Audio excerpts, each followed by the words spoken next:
We're getting into some really hot stuff today.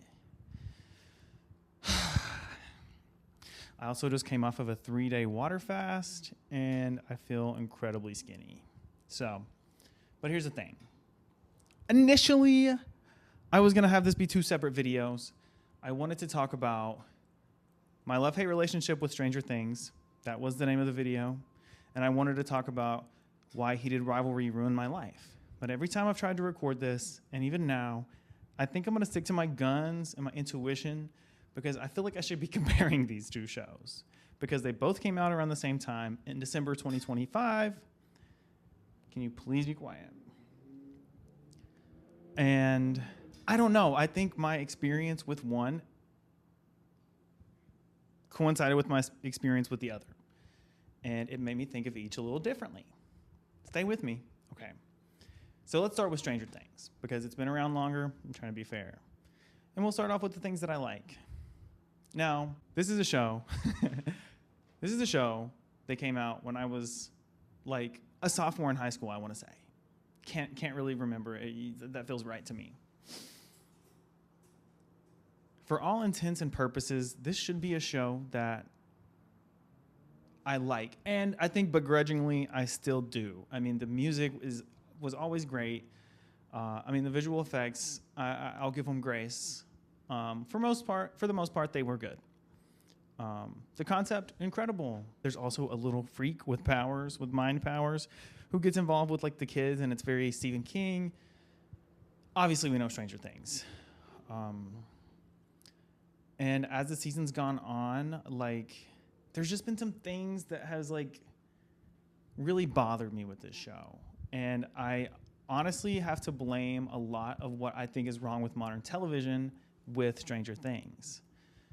I mean, to start off, the big elephant in the room of why does it take you 3 years to make a season of television? I remember back in the day, they were pumping out 26 fucking episodes every year. They had a break in the summer and they had to get back to work in the fall. So because that show was coming out in August. And they were still filming the season as the season was coming out. Like, that's how much they were like doing this. And I understand higher budgets, bigger concept shows, like streaming is different. I understand all of that. But I feel like they're kind of like pulling, like, what's the phrase? Like pulling the hay. There's no way it's pulling the hay over my eyes. But you get what I'm saying is I feel like they're definitely doing this to stretch out why people would have a subscription with a certain streaming platform. But that's my conspiracy brain. And, you know, to be fair, Stranger Things was not the first to do this. But I think it's the most egregious because despite season 8 of Game of Thrones being awful, I'm going to give them more grace for the rest of the series because, I mean, compare it to Stranger Things. First off, I mean, the visual effects in Game of Thrones always, I mean, it did improve over time. But they also had to worry about creating like an entire fake world. Stranger Things is literally just Indiana in the 80s. And if you go to any small town, like where I'm from in Kentucky, it already looks like it's in the 80s. Like everything's already hasn't changed. There's been no money. Like I feel like that cannot have been that hard to pull off as far as that side of it goes. So I want to give Game of Thrones a little grace because I know towards the end they definitely had some time in between seasons. Stranger Things, I don't think they have any excuses. Especially when you're working with children actors. Like, this is like the age-old issue of, this is a show about kids. If we don't film this motherfucker, like, back to back to back, this is going to look really wonky, like, in a couple years. And it's something I keep an eye on. I'm keeping an eye on this personally. The Percy Jackson show. I've been watching it because I'm a big Greek god nerd, and I love those books. There was I think it might have been just over a year between seasons, which I think is fair. And as far as I know, season 2 is still currently coming out. And I think season 3, they're like almost done filming. So I feel like, to me, they're probably on the right track with that. But they have the source material, which Game of Thrones did not. Other issues I've had with Stranger Things is they do a couple things all the time and it gets so old. Okay, so like they'll have their cast, right? They will introduce like the new quirky character who somehow accidentally fumbles into like figuring out the problem. They introduce this character at least one a season. And then the next season, they stay on because everybody loved them and they want to keep them in the cast, but they're now useless. This happened with Robin, like in the worst possible way. She was the plan. Somebody said on TikTok in a comment I had seen, somebody was like, I think season 3 is when she came onto the scene. She was like, they were like, she was the plan. Like she was like this accidental genius who figured, there goes my cat, who figured everything out. And then now in season 5, when you see her, spoilers by the way, she's literally just somebody who talks all the time. And it's almost like the other characters treat her like some kind of nuisance when she literally like figured out some kind of Russian subplot, like cracked some Russian code. Can't remember exactly how that happened, but yeah, like that's so fucked. And they introduce like the new quirky characters every season. Season 5, it's Derek, the little boy, who's great. But had there been a season 6, he would have been treated exactly like Robin has been treated, and they would have introduced a new one.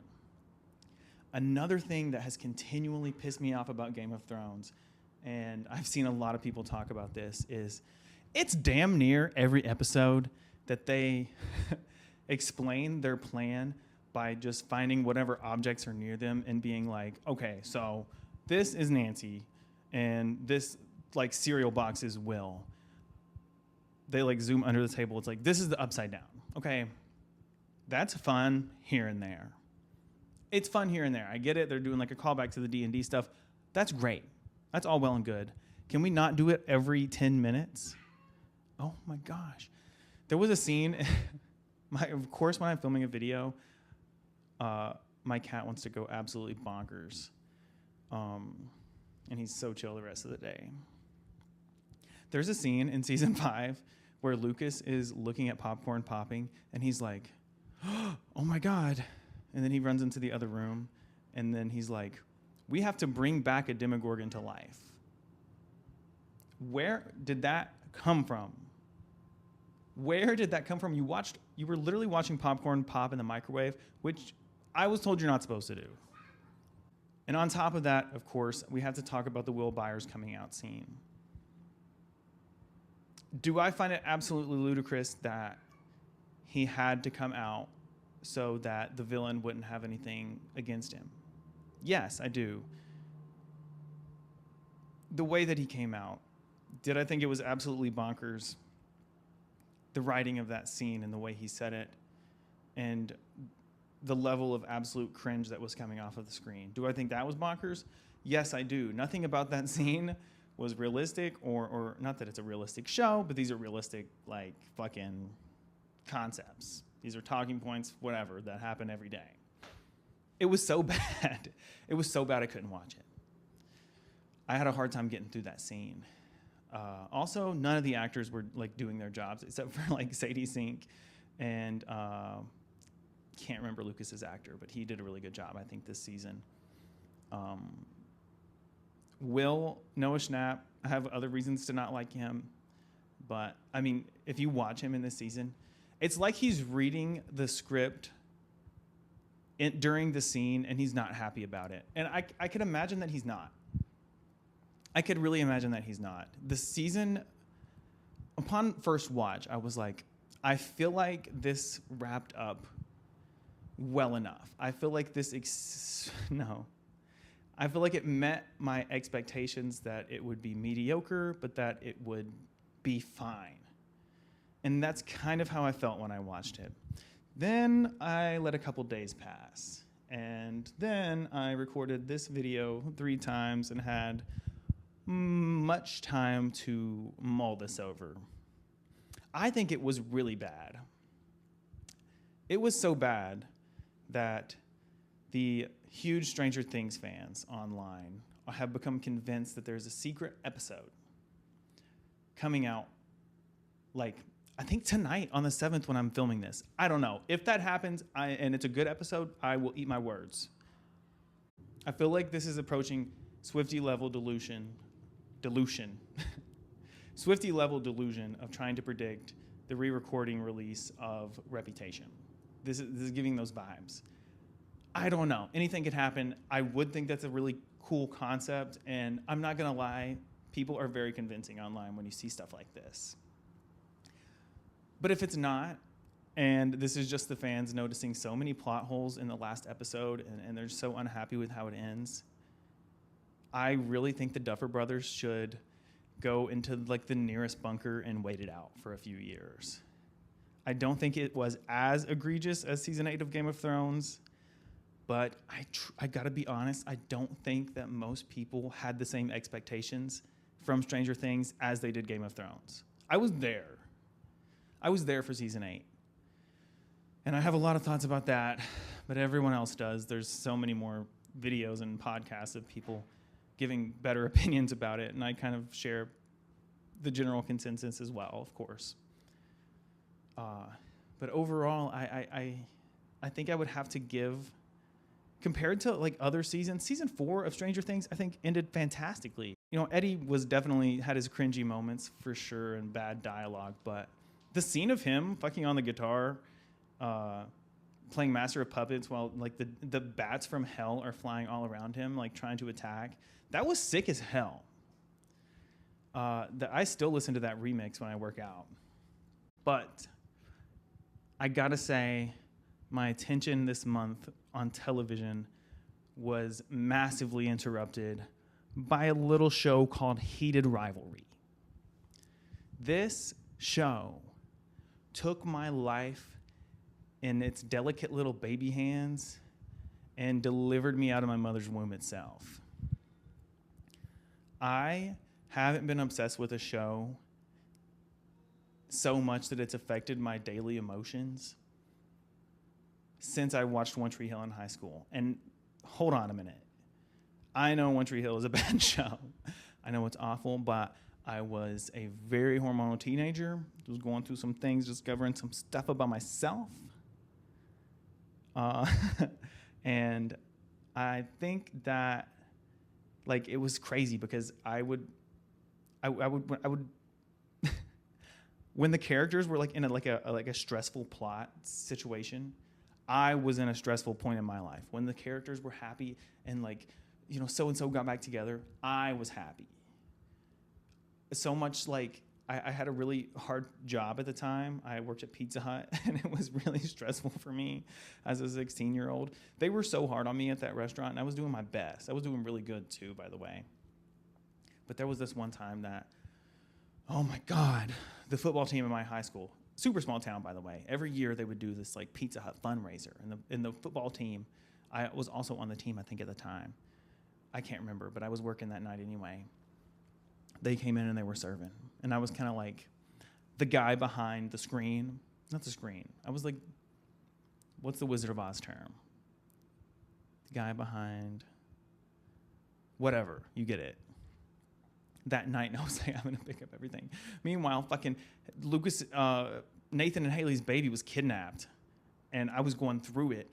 And they were putting me through the ringer at Pizza Hut. The night I didn't get any sleep that night. I stayed there so late. I went to school the next day, fell asleep in my teacher's class, Miss Fryer. Shout out Miss Fryer, great teacher, love you bad. I fell asleep, and she sent me to the principal out of concern. Out of concern, because I told her what happened. I go to the principal's office. He's like, hey, let's find another job. Let's help you find another job. Incredible community there. Nice little moment between me and the school employees, but yeah, it was bad. Heated Rivalry came back into my life that way, and it was worse, I think, because One Tree Hill, I was like binging watching it. I was waiting weeks. I was waiting each week in between episodes, and let me tell you, the wait in between episode 5 and 6 of Heated Rivalry, I've never waited longer for an episode of television in my entire life. It was absolutely bonkers ridiculous.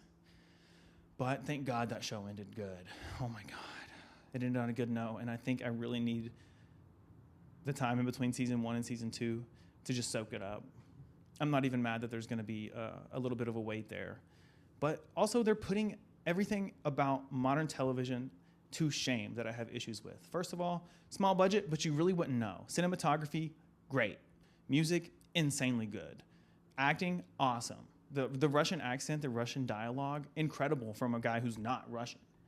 And I know I'm not like the Russian genius, I'm not the Russian expert, but I did see some people on TikTok who are fluent that said he did do really good. And that makes me feel better. And especially when I talk about the coming out scene from Stranger Things, compared to the coming out scene in episode 6 of Heated Rivalry, which was like so heartfelt, and I just never heard that verbiage used to describe that situation before, it was like a joke compared to that. I mean, it really took my life by storm. I couldn't think about anything else in my waking hours. So when I hear Stranger Things is like finishing up, I couldn't give less of a damn. I couldn't care less, to be honest with you. But I pushed through and I watched it. There were some cool moments. I didn't hate it, but my attention was elsewhere, and that's why I think Heated Rivalry won. And if the reaction online from everyone else that I've seen ever is any indication, then I think everybody else agrees. And I kind of love to see it because even for me, I'm very susceptible to capitalism. If nothing else, I'm a consumer baby. I love watching like big media, like big blockbuster, huge superhero nerd, anything big sci-fi fantasy. I'm there, I'm sat. And I'm not usually there for like dramas. They hook you with the gay stuff, and then the emotional stuff comes later. I think it was good for me to like separate myself from like that mass consumption of just whatever like the biggest streaming service is pushing out. And obviously Heated Rivalry was on HBO Max, but it was from a small production company called Crave in Canada and from Canada. And shout out to them. I did a little research into the creator of the show, and he's been in Hollywood. Like he this is not his first like rodeo, but it's his first big thing, I think. I think he also did Letterkenny, my friend told me, which is cool, but I haven't seen it. I've just heard good things. Like all no-name actors. They made a 6-episode series of television in like 35 days, I think, 35, 37 days, which is unheard of. And it makes me feel better about the future of TV. It makes me feel better about the future of my own interests. And it makes me feel worse about Stranger Things.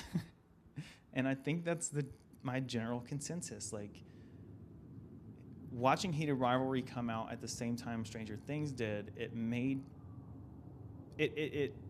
influenced my attention in a big way. And like I said, I do think for the general population who watched both, that's kind of like what happened for most people. So I sit here and I wonder what's next. Now, according to TikTok, there might be that episode of Stranger Things coming out. I'm like 80-20, that's a possibility. 20 leaning not. If it does, like I said, I'll eat my words, but only if it's really good. If they put out another episode and it's fucking dog shit, I think I will be even more mad. But, you know, I gotta say, I mean, Heated Rivalry won. It won in a big way. And I'm happy to see it. I think I've kind of wrapped up most of my thoughts about this. If you want to share your opinions, feel free. If you want to roast me in the comments, feel free. We'll find out if I can handle online hate, you know, as soon as that happens. But I don't know. Let me know what you think. I really appreciate you listening, and I hope you found me watchable at all. I really am excited about continuing to make more content about things I care about, and I don't know. I don't know. Goodbye. Good evening.